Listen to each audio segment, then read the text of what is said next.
Salve, hijos e hijas de Atenea, guerreros y guerreras de Hermes.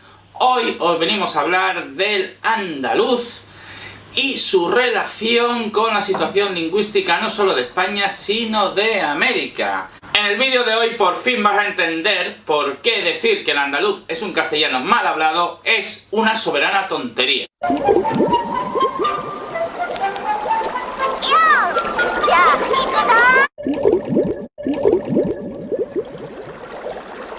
Vamos sin más dilación al lío. Veréis, toda lengua, todo idioma, y por supuesto el español también, tiene algo conocido como el estándar de la lengua, o también llamado la norma estándar. ¿Qué es eso del estándar de la lengua? Bueno, pues es el conjunto de normas de referencia, al fin y al cabo un estándar es lo mismo que una referencia, que sirven de orientación para que toda la comunidad de hablantes de esa lengua sepa a qué remitirse. La norma estándar se acaba fijando cuando su uso ha sido contrastado y compartido durante un tiempo prolongado por una comunidad mayoritaria. Es decir, que toda lengua evoluciona y cuando unas determinadas formas de comunicarse son ampliamente aceptadas por la mayoría de la comunidad de hablantes de ese idioma, pasa a formar parte del estándar. El estándar de la lengua es lo que delimita las normas gramaticales y ortográficas del lenguaje escrito. Tenéis que entender que el lenguaje es un hecho social y como tal hecho social es algo vivo, es algo que evoluciona, es algo que va cambiando. Lo que es norma hoy no lo era en el siglo XIII. Nuestra forma de hablar y nuestra forma de escribir en castellano es totalmente diferente a la que teníamos en el siglo XIII o en el siglo XIV. Si esto no fuera así, pues directamente seguiríamos hablando en latín. De hecho, el castellano, igual que todas las lenguas romances que vienen del latín, deriva del latín vulgar, no del latín académico, no del latín estándar, sino del que hablaba la gente por la calle con numerosas incorrecciones. De manera que el andaluz en este caso forma parte de esa evolución propia del idioma, es decir, es una variante del castellano que implica que el idioma está mutando, está evolucionando hacia realizaciones diferentes a las de la norma estándar, al menos en el apartado oral, porque eso es algo de lo que también tenemos que hablar y tenemos que hacer una diferenciación entre el lenguaje escrito y el lenguaje oral. Bien, hecha esa diferenciación, tenemos que aclarar que el lenguaje escrito es el que corresponde a la norma estándar, es decir, en el lenguaje escrito, cuando estemos realizando una redacción, algún tipo de trabajo, cuando estemos escribiendo, en definitiva, sí tenemos que ceñirnos a la norma estándar.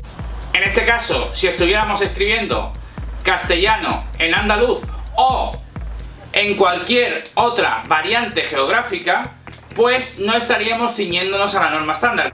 Con lo cual, en el lenguaje escrito, en todo caso, sí que estaríamos cometiendo algún tipo de incorrección. Pero en ningún caso se puede hablar de esto cuando manejamos el lenguaje oral. Y os voy a explicar por qué.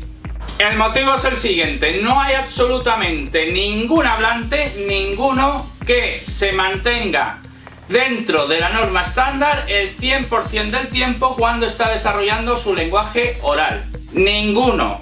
Hay tres factores que determinan la variación o alejamiento de la norma estándar de la lengua cuando estamos manejando el lenguaje oral. Estos tres factores son la situación. No es lo mismo estar en una situación coloquial, en una situación de confianza, que en un ambiente formal. Cuando estamos en una situación coloquial, lógicamente nuestro lenguaje cambia y no se ajusta a la norma estándar. Otro factor es el nivel sociocultural. Esto puede hacer que determinadas personas no sean capaces de ajustarse a la norma estándar por sus limitaciones. Y finalmente, hay un factor que es el llamado factor diatópico, es decir, el lugar de procedencia geográfica. Y aquí tenemos que aclarar que no hay ninguna zona geográfica que se ajuste 100% a la norma estándar. Es decir, no hay ninguna forma de hablar castellano en ninguna parte del mundo que se ajuste a la norma estándar al 100%. Ninguna. Por consiguiente, si ninguna variante geográfica dentro de las comunidades hispanoparlantes se ajusta a la norma estándar el 100% del tiempo, no podemos achacar al andaluz que sea un castellano mal hablado, ya que el castellano neutro, perfecto, en el plano oral, sencillamente no existe. Por ponerte ejemplos concretos, las comunidades que tienen sus propios idiomas cooficiales a la hora de aplicar el castellano se influyen por ese fenómeno llamado lenguas en contacto. En el centro peninsular, en lo que se conoce como la meseta, están esos fenómenos llamados leísmo, laísmo, loísmo. También se pronuncia la D final como Z, pared, cosas por el estilo. En Extremadura y en Murcia, que son las llamadas lenguas de tránsito, pues hay una mezcla de rasgos andaluces con rasgos de otras zonas geográficas próximas. Y luego pues tenemos las variantes como el andaluz, el canario y el español de América. En resumen, que no hay absolutamente ninguna zona geográfica, como dije antes, que se ajuste en el nivel de lenguaje oral a la norma estándar al 100%. Por consiguiente, repito y que te quede claro, no vuelvas a pensar que el andaluz es un castellano mal hablado. No existe un castellano 100% bien hablado, no lo hay. Bueno, y ahora que ya sabes esto, vamos a hablar un poquito más del andaluz, de sus rasgos definitorios, de sus rasgos característicos y de su relación con el español hablado en Latinoamérica. Para empezar, es posible que hayáis oído decir muchas veces que el andaluz es un dialecto. Bueno, actualmente los lingüistas prefieren no utilizar la palabra dialecto porque es una palabra realmente abstracta y ambigua. Se habla más bien de variedad lingüística. Y en concreto, como el andaluz a su vez es muy fragmentario, es muy diverso, no hay un andaluz unívoco, sino que depende mucho de la zona en la que se hable, se prefiere hablar del andaluz como el fenómeno de las hablas andaluzas. No obstante, hay una serie de rasgos comunes que se producen en toda Andalucía y que son los siguientes. Por un lado, la archiconocida vacilación entre los sonidos S y Z, ya sabéis, los fenómenos de seseo y ceceo. También tenemos la frecuente omisión de la D o la G cuando están en posición intervocálica, es decir, entre dos vocales. Por ejemplo, ganao, pasao, esto en realidad casi es característico en toda España ya y en Latinoamérica, pero hay otros ejemplos como quemao, etcétera, etcétera. También ocurre, como he dicho antes, con la G, en un término como agujero, sin ir más lejos. También es muy común eliminar, omitir las consonantes L, R y S al final de palabra. Comprar, cantar, y en el caso de la S se suele sustituir por una H aspirada, como por ejemplo en la expresión los caballos. Hay algunos rasgos más característicos del andaluz, sin ir más lejos. Es muy frecuente el empleo de la palabra ustedes para referirse al plural. Se utiliza el plural de cortesía de forma mucho más común y generalizada. Este, por cierto, es un rasgo también muy utilizado en Latinoamérica. Y finalmente, pues hay una gran cantidad de léxico, es decir, hay una inmensa cantidad de vocabulario característico y propio y único de Andalucía que no se usa ni en el resto de España, pues ni tampoco en otras zonas hispanohablantes. Pero bueno, os dije que os iba a hablar también de la relación que tiene el andaluz con el español de América, el español hablado en Latinoamérica, y por supuesto os la voy a contar. Veréis, digamos que todo esto empieza a cimentarse en el siglo XVI. ¿Qué pasa en ese siglo XVI? Bueno, pues que se consolida finalmente el idioma español, se consolida a partir de una serie de fenómenos sobre todo fonéticos, de sonido, de pronunciación de ciertos vocablos, conocido como revolución fonética.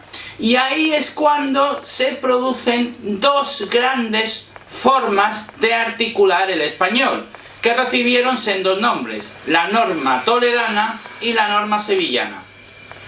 ¿En qué se diferenciaban fundamentalmente estas dos variantes de hablar el castellano? Bueno, pues precisamente en la vacilación entre los sonidos S y Z. Es conocido este fenómeno, en su momento se conoció como distinción entre sibilantes. De manera que ahí se produce, como por decirlo de alguna manera, una especie de cisma, ¿no? Hay como dos grandes variantes. La variante que se utilizó como referencia para establecer la norma escrita fue la variante toledana, la norma toledana, que se corresponde con la forma de pronunciación septentrional, es decir, aquella que no tiene seseo ni ceseo. Por lo tanto, en la actualidad, la norma ortográfica estándar se adapta a esa forma de pronunciar.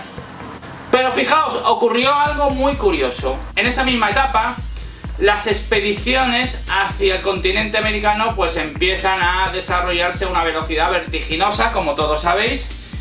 Y lo que ocurre es que los marineros que iban en esos barcos rumbo a las Américas procedían en su mayoría de Andalucía o Extremadura. La forma de hablar castellano en Extremadura era una mezcla entre la variante toledana y la variante sevillana, pero en muchos momentos se acercaba también más a la sevillana. Con lo cual, cuando las expediciones van hacia América, primero hacen escala en las Islas Canarias. Por eso también la forma de hablar de las Islas Canarias es tan similar al español latinoamericano. Y finalmente, cuando llegan a América, la norma sevillana, que era la mayoritaria entre los nuevos pobladores, se mezcla con las lenguas indígenas y el español en América va teniendo su propio desarrollo, pero sustentado en el germen de esa forma característica de hablar castellano en el sur de España. Por eso podemos encontrar muchos rasgos del andaluz en el español de América. Digamos que actualmente, de forma análoga a como ocurrió en su día con la norma toledana y la norma sevillana, se habla de dos grandes variantes del español, que es el español septentrional, el que comprende el norte y centro peninsular, y el español meridional, que comprende el sur peninsular, también Extremadura y Murcia, que son las llamadas lenguas de tránsito, las Islas Canarias y por supuesto todo el continente americano. Que no se nos olvide, también tenemos que incluir en el español meridional a Guinea, porque en Guinea, en África, también se habla español.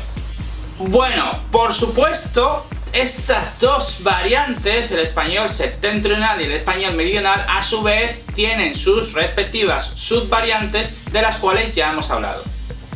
Y ahora ya sí que sí, tienes claro por qué el español latinoamericano es tan diferente al español hablado en una parte de España. Del mismo modo que también tienes que tener claro ya que el andaluz, por supuesto, no es un castellano mal hablado, sino solamente una variante concreta de un lugar geográfico concreto, y que además tuvo muchísima importancia en el desarrollo del español. Porque si hoy el español es un idioma mundialmente conocido y hablado por muchísimos millones de personas en todo el mundo, es en parte precisamente a esa llamada norma sevillana, es decir, precisamente es gracias al andaluz. Y con esto ya finalizo este vídeo, espero que te haya quedado claro, espero que haya sido interesante, que hayas aprendido. Comparte este contenido, comenta lo que tengas a bien decir, suscríbete, dale a la campanita y así te enterarás de cuando subo nuevos vídeos.